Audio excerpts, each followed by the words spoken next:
Well, if it ain't the next Chuck E. Cheese animatronic deathcore band.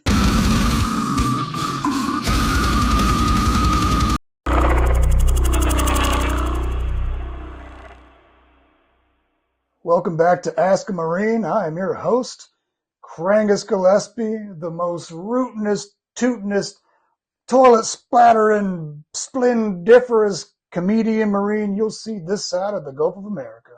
This week, I'm going to be covering the government shutdown that we are well on the way into, and I'm going to, as always, be responding to the news the way that a Lance Corporal of the United States Marine Corps would respond.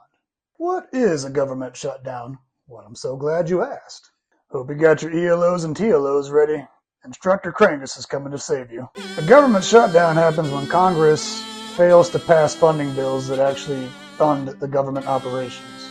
This usually leads to furloughs for federal employees and a cessation of non-essential services. So basically, it's kind of like when you're at the end of the pay period and you and like 3 other Lance Corporals are trying to figure out what the cheapest booze selection is at the liquor store on base to get with all of your pooled money, but 1 out of 3 of you agrees that Black Velvet would be cheaper per capita, but then the other 2 think that Busch Light would be a lot better in terms of playing beer pong. And then none of you ever agreed to it, so nobody gets any beer or alcohol, because by the time you finally agree on something, the liquor store is closed. So, what is our president planning to do about it?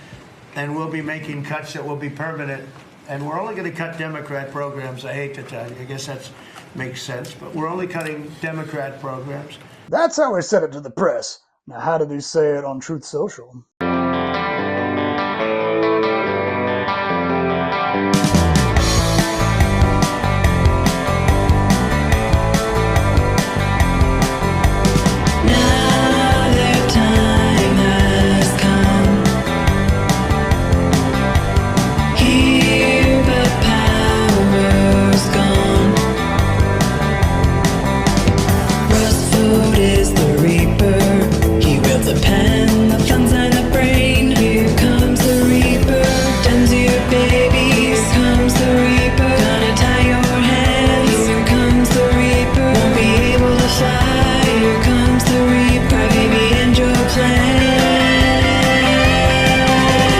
If it ain't the next Chuck E. Cheese animatronic deathcore band.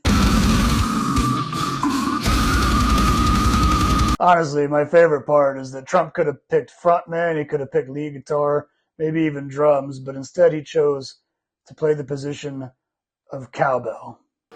I got a fever, and the only prescription is more cowbell. When a government shutdown happens, a lot of people's first question is, how is the military going to get paid? So, President Trump did announce on Truth Social how he's willing to handle that. And I'm going to read it for you in my best Trump impersonation. Chuck Schumer recently said, "Every day gets better during their radical left shutdown."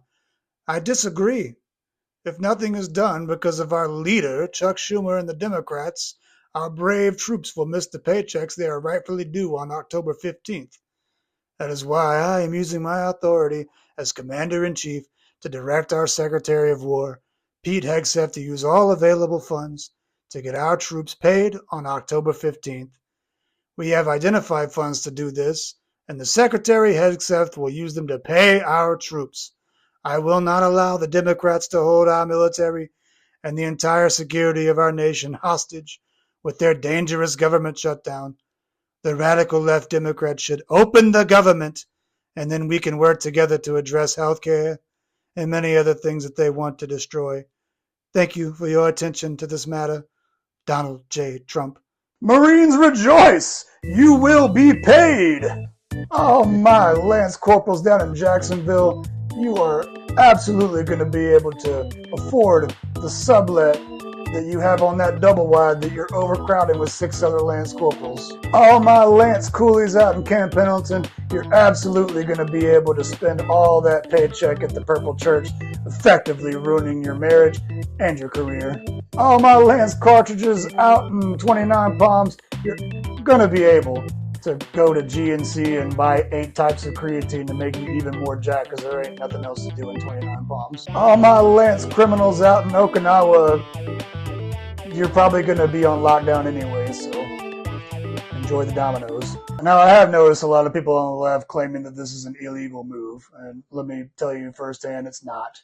This is a pretty common thing during a government shutdown. Obama did it. He made sure the troops got paid. And there's a reason for that that goes back to ancient history. No ruler in the history of the world has ever been able to maintain power long without feeding their army, and in this case, paying their army means feeding their army. Honestly, we all get paid like shit, so I know that we don't constitute that much in the defense budget. Besides, Marines, we need you out on the battlefields of Portland. And as people see it safer and safer, and that they're literally dancing to music in the street like an animal rave. You have to admit, both sides of the spectrum are pretty animated in the costumes they choose for protests. We got protesters on the left pretending to be furries, and then we got protesters on the right that think that they're berserker Vikings. Which brings me to my next segment of the country. Who would win, 100 Pokemon or one Skyrim boy? All right, let's get back to the government shutdown. Now, every time a government shutdown happens, it's not just the military that gets worried about being paid. Also, federal employees get furloughed, and that becomes a concern. According to the president, who's getting the axe first? I would say it depends on who we're talking about. I can tell you this, the Democrats have put a lot of people in great risk and jeopardy, but it really depends on who you're talking about. But for the most part, we're going to take care of our people. There are some people that really don't deserve to be taken care of, and we'll take care of them in a different way. So, what dastardly Democrat is Kash Patel, FBI director, going to go after first? I'm doing my part. That an FBI agent trainee was fired for simply having a pride flag at his desk in a California field office last year. From that reporting, quote, the trainee, who previously worked as an FBI support specialist in Los Angeles, received a letter dated October 1st and signed by FBI Director Kash Patel, claiming he had displayed an improper political message in the workplace during his assignment in California. Yeah, you get that one guy, Kash. Why does Kash Patel always look like Chris Hansen just walked in on him with a large two-topping and a 13-year-old? I'm doing my part, too. By the way, let's talk about specifically why there's a shutdown right now. It all goes back to President Obama's Affordable Care Act about 15 years ago. We're running out of time to fix this. In his weekly address, the president calls out Republicans for trying to kill his signature health care plan, and along the way, shutting down the government. The Affordable Care Act gives tax-funded subsidies to insurers to make sure that they can keep their premiums low enough for everyday Americans to afford. So, Democrats and at one point 11 different Republicans, although that number might have dwindled down, want to vote for an extension for the Affordable Care Act, kind of seems to me as a short-term fix. Now, I personally still think that insurance is a scam. No matter how many subsidies the American government with your tax dollars and my tax dollars gives to these insurance companies, and no matter how much you pay in premiums, the average American citizen is always going to be locked in the eternal struggle of pharmaceutical companies raising prices to astronomical rates to be able to dig into the pockets of all the insurance companies who are going to continue to demand more subsidies from the government and raise your premiums. But for the time being, if we don't extend these, insurance premiums, at least in the short term, are going to skyrocket by next year. Now, the problem that I have, and the reason that I will never subscribe to the Democratic or the Republican Party, is that rather than actually coming to the table to negotiate, neither party will budge or come to the table to negotiate terms. On the Democratic side, dude, the ACA sucks. On the Republican side, if you guys have a better plan, then let's hear it. And to give you an example, this is the shit I'm talking about from Vice President J.D. Vance. And the president was talking back then when Barack Obama was president about the political realities. We are focused now on the governing realities. Nope, it's the same exact fight, just 15 years later. Because we're in power and we're trying to make the American people's government work for the American people, despite the fact that Chuck Schumer and the Democrats have shut down the government. Yeah. So let's get to some kind of agreement. We stand ready to work with Republicans to find a bipartisan compromise, and the ball's in their court. But the credit that I will give the Democrats is what they're trying to say right now is, hey, we do have a healthcare system that is somewhat working.